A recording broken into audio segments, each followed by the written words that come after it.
হে সত্যপথের অভিযাত্রী, আজ যারা পার্থিব ভোগবিলাসে আচ্ছন্ন হয়ে আছে, অশ্লীলতা বেহায়াপনায় বিভোর হয়ে আনন্দ উল্লাস করছে, জেনে রাখো তাদের এই ভোগবিলাস, তাদের এই আনন্দ উল্লাস অচিরেই তাদের জন্য হতাশার কারণ হবে।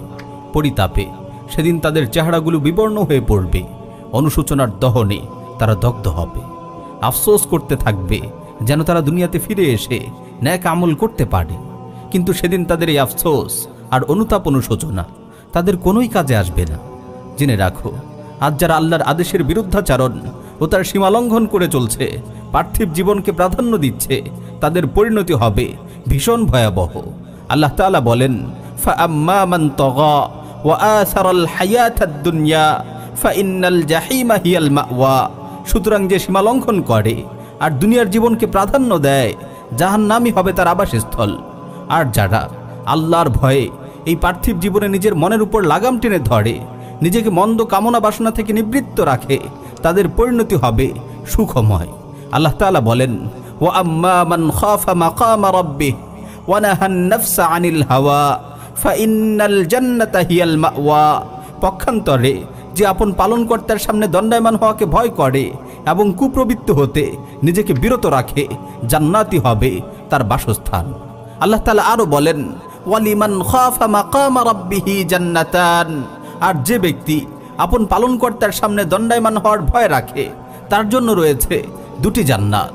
দুনিয়াতে যারা আল্লাহকে ভয় করে চলে, ক্ষণিকের এই জীবন সময় মহান রবের আনুগত্যের মাঝেই কাটায়, পরকালে তাদের কোনো ভয় নেই। অনন্ত অসীম সেই জীবনে তারা থাকবে নিরাপদ, ভয়হীন। কিয়ামত দিবসে তাদের চেহারা হবে হাস্যোজ্জ্বল। আল্লাহ তাআলা বলেন, ওয়াউজুহু ইয়াওমাইযিম মুসফিরা যাহিকাতুম মুস্তাবশিরা। অনেক চেহারা সেদিন হবে উজ্জ্বল, সহাস্য, প্রফুল্ল। পক্ষান্তরে দুনিয়াতে যারা আল্লাহর প্রতি ঈমান আনেনি বা ঈমান আনলেও তার অবাধ্যতায় লিপ্ত থাকে, পরকালে তারা থাকবে ভীত সন্ত্রস্ত। কিয়ামত দিবসে তাদের চেহারা হবে ধুলিমলিন। আল্লাহ তাআলা বলেন, ওয়াউজুহু ইয়াওমাইযিন আলাইহা গাবারা তারহাকুহা কাতারা উলাইকা হুমুল কাফারাতুল ফাজারা। আর অনেক চেহারা সেদিন হবে ধুলিমলিন, তাদেরকে কালিমা আচ্ছন্ন করে রাখবে, তারাই কাফির ও পাপাচারী। হে সত্যপথের অভিযাত্রী, তুমি দুনিয়াতে আল্লাহকে ভয় করে চলো, তাহলে পরকালে তিনি তোমাকে নিরাপদ নিশ্চিন্ত জীবন দান করবেন।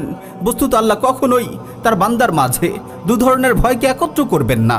হাদিসে কুদসিতে এসেছে, আল্লাহ তাআলা বলেন, ওয়া ইজ্জাতি ওয়া জালালি লা আজমাউ আলা আবদি খাউফাইন ওয়া আমনাইন ইযা খাফানি ফিদ দুনিয়া আমানতুহু ইয়াওমাল কিয়ামাহ ওয়া ইযা আমিনানি ফিদ দুনিয়া আখাফতুহু ইয়াওমাল কিয়ামাহ। আমার সম্মান ও মাহাত্ম্যের কসম, আমি আমার বান্দার মাঝে দুনিয়া ও আখিরাতে দু ধরনের ভয় এবং দু ধরনের নিরাপত্তাকে একত্র করব না।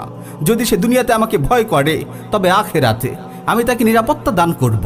আর যদি সে দুনিয়াতে আমার ভয়ের ব্যাপারে নিজেকে নিরাপদ মনে করে, তবে কিয়ামত দিবসে তাকে আমি ভয়ের মধ্যে ফেলব।